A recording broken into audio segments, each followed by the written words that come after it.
বন্ধুরা, আজকের ভিডিওতে নতুন একটা আপডেট নিয়ে চলে এসেছি। বর্তমানে বাংলার ভূমি পোর্টালে নতুন একটা আপডেট চলে এসেছে।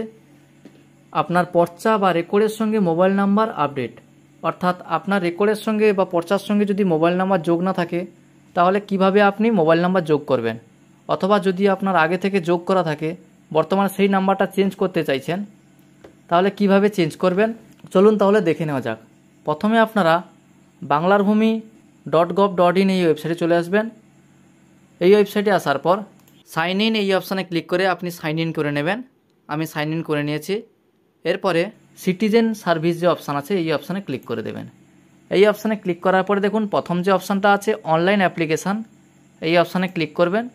তারপরে দেখুন অনলাইন অ্যাপ্লিকেশানের আন্ডারে অনেকগুলো অপশান আছে, তার মধ্যে শেষের যে অপশানটা আছে দেখুন মোবাইল নাম্বার আপডেট এগেনস্ট খতিয়ান, এই অপশানটা নতুন যোগ হয়েছে। এই অপশানে ক্লিক করে আপনারা আপনার পর্চার সঙ্গে মোবাইল নাম্বার যোগ করতে পারবেন। এই অপশানে ক্লিক করে দিলাম। এই অপশানে ক্লিক করার পরে দেখুন এরকম একটা ইন্টারফেস খুলে যাবে। এখানে দেখুন প্রথমে আপনার ডিস্ট্রিক্টটা সিলেক্ট করে নেবেন, তারপরে আপনার ব্লকটা সিলেক্ট করবেন, তারপরে আপনার মৌজাটা সিলেক্ট করে নেবেন। অর্থাৎ যে পর্চার সঙ্গে মোবাইল নাম্বার যোগ করতে চাইছেন সেই পর্চার মৌজাটা এখানে সিলেক্ট করে নেবেন। সিলেক্ট করার পরে খতিয়ান নাম্বারটা এখানে বসিয়ে দেবেন। খতিয়ান নাম্বার বসানোর পরে ভিউ এই অপশানে ক্লিক করবেন। তারপরে এখানে দেখুন first name, last name, guardian name যদি আপনার মোবাইল নাম্বার আগে থেকে যোগ করা থাকে তাহলে এই ঘরে দেখিয়ে দেবে। আমি এখানে সব বসিয়ে দিচ্ছি। সমস্ত কিছু বসিয়ে দেওয়ার পরে ভিউ এই অপশানে ক্লিক করে দিলাম। ভিউ অপশানে ক্লিক করার পরে দেখুন এখানে একটা অ্যালার্ট চলে আসছে মোবাইল নাম্বার নট প্রেজেন্ট, অর্থাৎ এই খতিয়ানের সঙ্গে মোবাইল নাম্বার যোগ করা নেই। এখানে দেখুন ফার্স্ট নেম, লাস্ট নেম, গার্ডিয়ানের নাম দেখাচ্ছে। এরপরে এখানে যেহেতু মোবাইল নাম্বার যোগ করা নেই তাই এই ঘরটা ফাঁকা থেকে গেছে।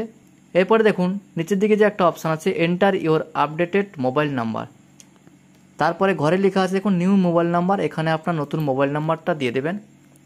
অর্থাৎ যে মোবাইল নাম্বারটা যোগ করতে চাইছেন সেই মোবাইল নাম্বারটা বসিয়ে দেওয়ার পর বাইরে একটা ক্লিক করবেন। তারপরে আপনি যে মোবাইল নাম্বারটা বসিয়েছেন সেই মোবাইল নাম্বারে একটা ওটিপি সেন্ড হবে। এন্টার ওটিপির ঘরে ওটিপিটা বসিয়ে দেবেন। ওটিপিটা বসিয়ে দেওয়ার পরে এরপরে যে অপশানটা আছে দেখুন আপলোড সেলফ অ্যাটেস্টেড ডকুমেন্টস, এখানে আপনার আধার কার্ড বা ভোটার কার্ড যে কোনো একটা ডকুমেন্টস আপলোড করে দেবেন। এক্ষেত্রে আপনি যে ডকুমেন্টসটা আপলোড করবেন সেই ডকুমেন্টসে যদি আপনার সেই মোবাইল নাম্বারটা লেখা থাকে তাহলে খুব ভালো হয়। এখানে আমি আধার কার্ডটা আপলোড করে দিলাম। এই অপশানে ক্লিক করে আধার কার্ডটা আপলোড করে দেবেন। আপলোড করার পরে সাবমিট এই অপশানে ক্লিক করবেন। সাবমিট অপশানে ক্লিক করার পরে দেখুন এইরকম একটা এরর চলে এসছে। যেহেতু এই অপশানটা নতুন এসেছে তাই এখানে প্রবলেম হচ্ছে, আপনারা কিছুদিন পরে চেষ্টা করবেন, তখন এটা সাকসেসফুলভাবে সাবমিট হয়ে যাবে। থ্যাংক ইউ বন্ধুরা, আজকের ভিডিওটা এই পর্যন্ত। ভিডিওটা ভালো লাগলে অবশ্যই একটি লাইক করে চ্যানেলটাকে সাবস্ক্রাইব করে দেবেন এবং পাশে থাকা বেল আইকনটি অল করে দেবেন।